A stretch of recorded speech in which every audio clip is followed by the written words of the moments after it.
morning I began my day visiting a nursing home in Wexford, Wigram Nursing Home, and there were probably 30 women aged from 75 to the great old age of 98 who were delighted to see me and I them, because I think all too often on International Women's Day and every other day we lose touch with that age group who, when they go to a nursing home, whom, by the way, were all delighted with their care, telling me that they were receiving wonderful care, they had wonderful entertainment, we had a sing-song.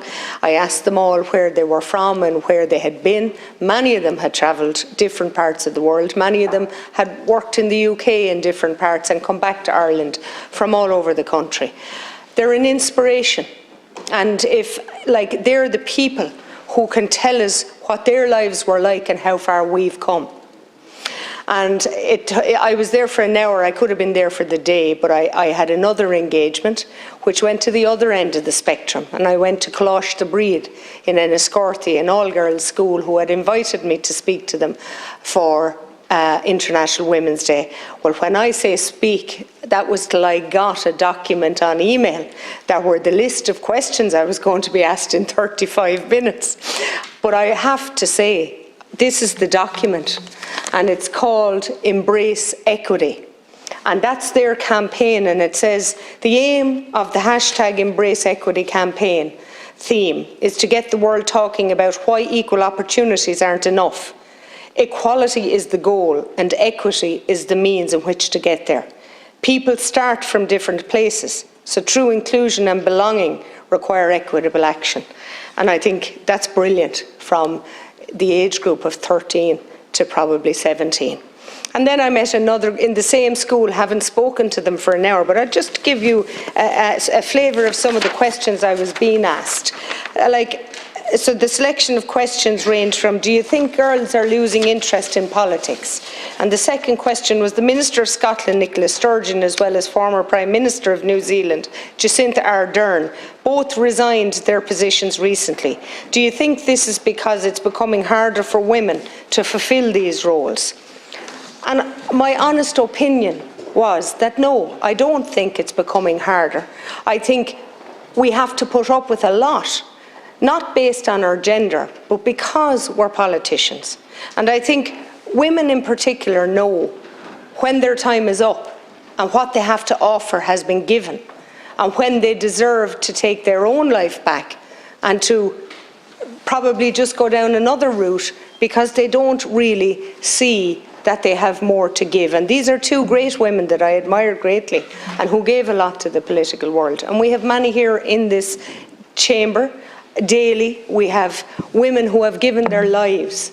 We know the two ladies that recently retired from the co-leadership of the Social Democrats have given their life to politics, either at local level, at senator level, or at deputy level. And I think they're to be commended, because I'm not sure that there is a lifetime future for anybody who will enter politics, given the rise of social media, unless we get a grip on it. So I think the reality for the young girls, I answered them very honestly. Another question was about, was it male dominated, and how you were treated by the males in your male colleagues and counterparts. I answered them very honestly, and the truth is, not all males are very nice. And sometimes they sit beside you in studios in different places, and they pretend to be your best friend, and they pretend that they wouldn't offend anybody. But the truth is, we have a mindset that sets us against one another, but we need to change that. And there's no need for young girls to worry about how they're treated by men. They have to change their own perception of how they need to be, and that's in leadership roles. They can absolutely enter politics without fear or favour. As far as I'm concerned, the mindset should be, whether you think you can or you think you can't, you're right. And that is, that's how I lived my life, most of it. If you want something and you can see it, then you can be it. And I think it's up to us to basically set the agenda and to show that we are capable, and I think many of us do that. But that doesn't mean that we have to put up with everything that comes our way. So yesterday I sat in a presentation in the AV room that was the young carers of Ireland, young carers and young adult carers, and I was moved to tears. I sat there for almost an hour and listened to 4 young people from the age of 13 to 1 young adult man who was 19 tell us how they took care of their siblings who were profoundly disabled or profoundly autistic, or their parents who were in need of care and maybe completely disabled, whilst they attended school, did the housework, made the dinner, worked at the weekends, attended college, without support. And I think that's one of the things on International Women's Day that most resonates with me. We have to ensure our children have a childhood, and the childhood they deserve. And if there are complications, we should support, not ignore as if it's somebody else's problem. And when there's a difficulty in a family and a child needs the Susie grant in a way that wouldn't be normal, we should have the capacity to make that exception.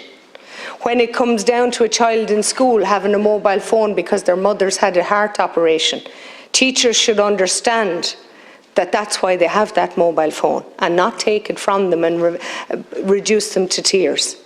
We need to be educated about what it means to be a child under pressure without support.